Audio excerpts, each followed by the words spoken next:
Un pasteur vous répond, le podcast où Florent Varac répond à vos questions, envoyez à contact@toutpoursagloire.com.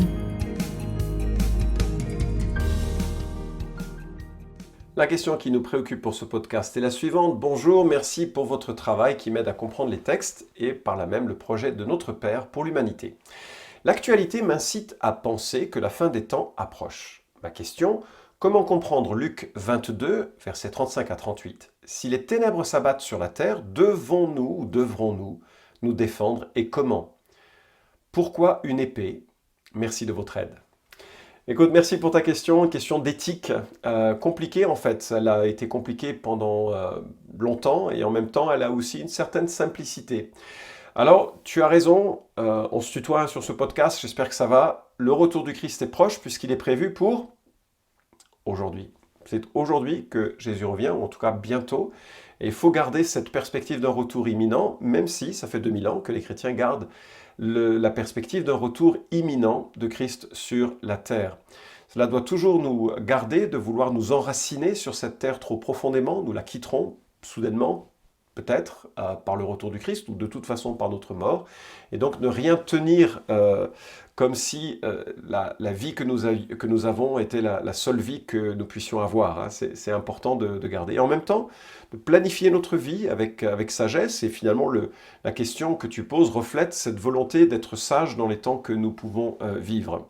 Alors un petit mot sur cette notion de sentiment de proximité. Il faut bien voir que chaque fois qu'il y a des événements un petit peu hors normes dans l'histoire de l'humanité, les chrétiens se sont interrogés pour savoir s'ils faisaient partie de ces signes dont Jésus parle en Matthieu chapitre 24, ou de ces signes dont il est question en Apocalypse, selon la lecture que l'on peut avoir de ce livre, un peu mystérieux quand même, il faut le retenir.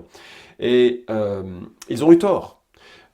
Martin Luther était absolument convaincu que le retour de Christ était imminent, que le pape était l'antichrist à cause de sa violence et de sa persécution des disciples de Jésus qui se réclamaient du protestantisme. Lorsque les grandes pestes ont parcouru l'Europe et le monde, beaucoup de gens se sont dit « Ah, c'est les temps de la fin », certaines guerres ont suscité les mêmes inquiétudes. Tu imagines bien que Hitler, avec son programme anti-juif et anti-chrétien, parce qu'il allait s'attaquer, c'était son prochain projet, à la chrétienté, il voulait se présenter comme le messie sauveur de la nation allemande. Beaucoup de gens ont lu en cela les signes, les marques de l'Antichrist, et se sont dit le retour de Jésus, c'est pour bientôt. Et je pourrais multiplier les exemples. Et si je le mentionne, c'est qu'il faut rester assez prudent. Nous devons vivre dans cette tension. Jésus peut revenir maintenant à la fin de ce podcast, avant la fin de ce podcast, et puis il peut revenir dans 100 ans. Et dans les deux cas, ça me va. Maintenant, venons-en au texte que tu cites. Luc chapitre 22, verset 35 nous dit, Jésus parle, « Il leur dit encore, quand je vous ai envoyé, sans bourse, ni sac, ni sandales, avez-vous manqué de quelque chose ?» Ils répondirent de rien. Et il leur dit maintenant au contraire que celui qui a une bourse la prenne, de même celui qui a un sac, et que celui qui n'a pas d'épée vende son vêtement et en achète une. Car je vous le dis, ce qui est écrit doit s'accomplir en moi. Il a été compté parmi les malfaiteurs. Et ce qui me concerne touche à sa fin. Ils dirent, Seigneur, voici 2 épées. Et il leur dit, c'est assez. Texte mystérieux qui a été utilisé pour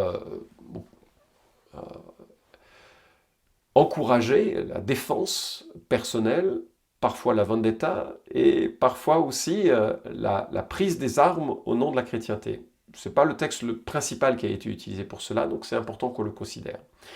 Alors, le contraste, et je vais répondre 4 points. Le premier, c'est que le contraste concerne l'avant et l'après Jésus, pas la fin du monde. Il faut réaliser le flot de la pensée dans l'évangile de Luc. Luc chapitre 9, Jésus envoie ses disciples guérir des malades, ressusciter les morts, faire des miracles, et ils sont accueillis en héros. Ils sont accueillis en héros dans la majorité des cas. Les gens les apprécient, vous imaginez des gens qui guérissent les malades, chassent les démons, tout le monde les aime beaucoup et profondément, et ils rentrent enthousiastes. Nous avons même vu le diable tomber du ciel. Enfin, c'est une fête de puissance qu'ils ont réalisée et qu'ils ont vue. C'était au point que Luc 19 nous montre que plusieurs pensaient que le royaume d'Israël allait venir. Il y avait une sorte d'euphorie messianique, pour le coup, d'euphorie de fin des temps, à la faveur des disciples. Mais les choses vont changer. Les choses vont changer violemment. Jésus va être crucifié, les apôtres seront dispersés, la persécution sera la norme. Le verset 36 commence avec « maintenant », au contraire. Donc, le contraste est entre le temps où Jésus a envoyé les disciples faire des disciples et le temps où, mort et ressuscité, il les laissera à eux-mêmes, les choses vont changer.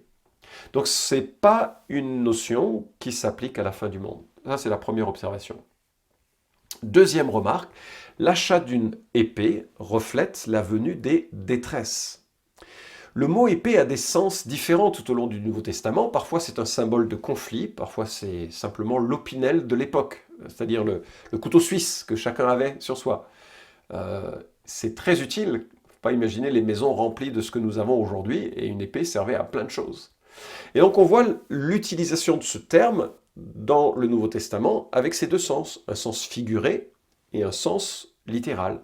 Par exemple, Matthieu 10, 34 dit « Ne pensez pas que je sois venu apporter la paix sur la terre, je ne suis pas venu apporter la paix, mais l'épée. » Mais pas l'épée du combat. Jésus l'explique. Un père sera contre son fils, un fils contre sa mère, enfin bref, il va y avoir plein de conflits, même au sein des familles, parce que certains se réclameront de Jésus et se feront jeter de leur famille. L'épée peut avoir cette notion aussi simplement d'outil fin. Hébreux 4.12, la parole de Dieu est efficace et vivante, plus acérée qu'aucune épée à double tranchant. Donc, l'utilisation de l'épée comme symbole. Et je crois que c'est ici ce que nous avons. Nous sommes là devant l'épée comme symbole d'un moment où on ne pourra pas compter sur les autres. Il vaut mieux qu'on ait une épée. Quand vous voyagez, enfin moi j'ai eu le privilège, avant Covid, de voyager énormément, et je ne venais pas avec mon opinel. Je ne venais pas avec mes ustensiles de cuisine. J'allais, j'étais accueilli, j'étais hébergé, on prenait soin de moi. C'est un peu ce qu'ont vécu les apôtres, les disciples. Oui, mais les choses vont changer maintenant. Jésus va partir et ils vont connaître la persécution. Mais il faut vraiment qu'ils soient autonomes dans leur gestion de la vie. Il vaut mieux qu'ils aient une épée. Et ma troisième remarque, c'est que l'épée ici est le symbole pédagogique et non une arme de défense. Et je pense que Luc, bien sûr je le crois, Luc a vraiment été inspiré par l'Esprit de nous rapporter ce dialogue. Parce que je conçois que les apôtres aient compris, il faut que je m'arme et que je sois prêt à prendre mon arme pour défendre mes intérêts ou les intérêts de Christ. Et donc il se précipite, tu vois à la fin de ce texte, il dit, voilà 2 épées, on est prêt, on va se battre. Qu'est-ce que dit Jésus ? Ça suffit, ça suffit. Oui, mais quelques temps plus tard, qu'est-ce qui va se passer ? Lorsque Jésus se fait arrêter, nous lisons en Luc 22, 49, ceux qui étaient avec Jésus, voyant ce qui allait arriver, dirent « Seigneur, frapperons-nous de l'épée ?» Et l'un d'eux, on sait que c'est Pierre, frappa le serviteur du souverain sacrificateur et lui emporta l'oreille droite. Mais Jésus prit la parole et dit « Tenez-vous-en là, puis il toucha l'oreille de cet homme et le guérit. » Il n'y a aucune ambiguïté dans la perspective du Seigneur. Il n'est pas possible d'imaginer un appel aux armes pour les chrétiens. Ok ? C'est impossible. Parce que justement, ce récit nous montre que les disciples étaient prêts à prendre les armes, et Jésus dit « c'est assez », et il le montre de façon très concrète lorsque Pierre utilise son épée pour s'attaquer au serviteur du souverain sacrificateur, et Jésus le désapprouve. On ne prendra pas les armes. D'ailleurs, il faut réaliser que le christianisme a vécu une véritable révolution théologique en 3 siècles. À partir du 4e siècle, Constantin va favoriser le christianisme et Théodose, à la 384, 381, je ne sais plus, va imposer dans son édit le christianisme aux autres. Et petit à petit, le bras armé de l'État va défendre ou militer pour le christianisme. Et nous avons le glaive l'épée qui va s'associer à la croix. Mais pendant les 3 premiers siècles du christianisme, ça n'a jamais été le cas. L'historien Jean Flory, qui s'est penché sur la notion de djihad et de croisade, pour essayer de voir quelle était la différence, note résolument, et je cite, « Le christianisme prêché par Jésus se présente dès son origine comme une religion de paix, réprouvant et condamnant l'usage de la violence et des armes.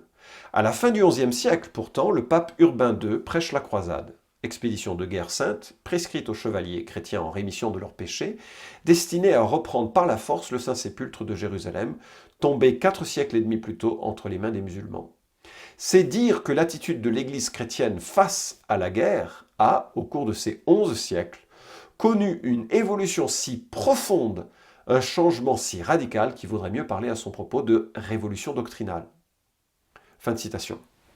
Donc, la notion de arme pour le chrétien est une notion hérétique, doctrinalement erronée. Il n'y a pas à prendre une épée et à se défendre. 4e remarque que je ferai sur ta question, la défense civile ne saurait être individuelle et encore moins religieuse. Ta question, elle ouvre un point important sur l'autodéfense. Et ce n'est pas une question facile en fait. La manière normale d'envisager la défense, c'est de laisser Romains chapitre 13 s'imposer, c'est-à-dire de laisser à César le soin de défendre ceux qui font le bien et de punir ceux qui font le mal. C'est-à-dire que l'État a une autorité que Dieu lui a confiée de minimiser les effets du mal dans la société. C'est donc à un tiers et pas à nous-mêmes d'exercer la défense et la protection. Et c'est donc dans cet esprit qu'il faut voir les choses, et c'est ainsi que les premiers chrétiens se sont abandonnés à la persécution et à la violence de César, lorsque celui-ci était injuste et a injustement condamné les chrétiens, en les accusant de mots d'ailleurs absolument aberrants, du style qu'ils étaient cannibales ou autres, parce qu'ils mangeaient le sang et le corps du Christ. Paul n'a jamais utilisé l'épée. Il a utilisé les lois disponibles pour se protéger, notamment à Philippe. C'est protégé d'être flagellé en disant « Est-ce que tu as le droit de le faire en tant que citoyen, un citoyen romain ?» Et là, les gens, ils ont vraiment eu peur. Donc il a utilisé les lois qui le protégeaient pour se protéger, mais il n'a jamais utilisé d'armes. Et il n'a jamais demandé à ce qu'on utilise d'armes. Ni Pierre, qui était confronté aux persécutions, et qui également pensait que les temps de la fin étaient très proches. Paul a fait appel à César, plutôt que d'appeler aux chrétiens qui seraient probablement venus très facilement le défendre. Alors, pour étendre un petit peu à ta question, et là c'est là où la question est plus compliquée, c'est de se dire, mais qu'est-ce qui se passe quand il n'y a plus de César? Lorsqu'il n'y a pas d'ordre dans un État. Je vois mes frères, par exemple, dans certaines régions d'Afrique, qui sont livrés aux criminels, aux bandes criminelles qui se disent musulmanes, qui se disent je ne sais pas quoi, et qui vont piller, violer, tuer, torturer. Enfin, c'est odieux et ça fait mal pour eux. Enfin, je suis dépité de le savoir. Et il n'y a pas de César. Dans le sens où il n'y a aucune armée prête à défendre l'innocent, la veuve et l'orphelin. Il n'y a aucune armée prête à protéger les gens normaux, bien, d'une société, et pour punir ceux qui font le mal. Peut-être qu'un jour, une guerre civile éclatera en France, et il n'y aura plus de gendarmes, il n'y aura plus de policiers pour protéger les gens de la société. Ce serait tragique, hein? Qu'est-ce qu'il faut faire? Est-ce qu'il faut se défendre? C'est une question éthique plus compliquée que cela ne paraît. Je connais des gens qui ont des avis tranchés de part et d'autre sur cette question. Mais il me semble qu'à minima, cette protection doit être civile et donc, si elle est impossible par l'État, elle doit au moins être locale et ne doit pas s'associer d'une couleur religieuse ou d'une couleur familiale. Tu es de ma tribu, donc je t'aide, parce qu'on rentre à ce moment-là dans une fragmentation encore plus grave de la situation de la société. Quelque part, j'ai de la peine à imaginer que ce soit là l'appel du chrétien, de militer pour cela. Nous sommes invités à être des artisans de paix, quitte à en payer le prix, et à garder en tête que notre vie sur cette terre est un pèlerinage. Jésus le dit ainsi, « Ne craignez pas ceux qui tuent le corps et qui ne peuvent tuer l'âme, Craignez plutôt celui qui peut faire périr l'âme et le corps dans la géhenne. Et là, il parle de la seconde mort, et craindre Dieu est préférable. Si quelqu'un nous massacrait à cause de notre foi, ce serait terrible aussi, et surtout de voir nos proches passer par là.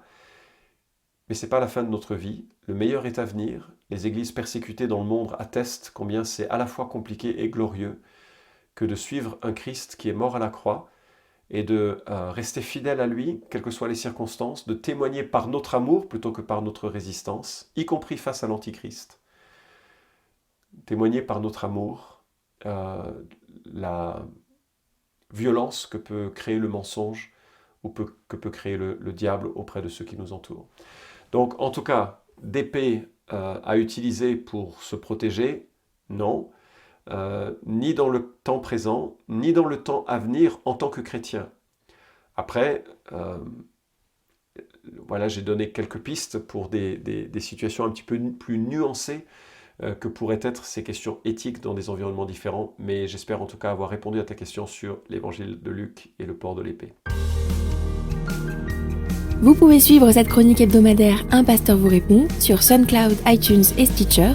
Retrouvez les questions déjà traitées sur toutpoursagloire.com. Si vous aimez ce podcast, merci de le partager sur les réseaux sociaux et de laisser une note sur iTunes. À la semaine prochaine!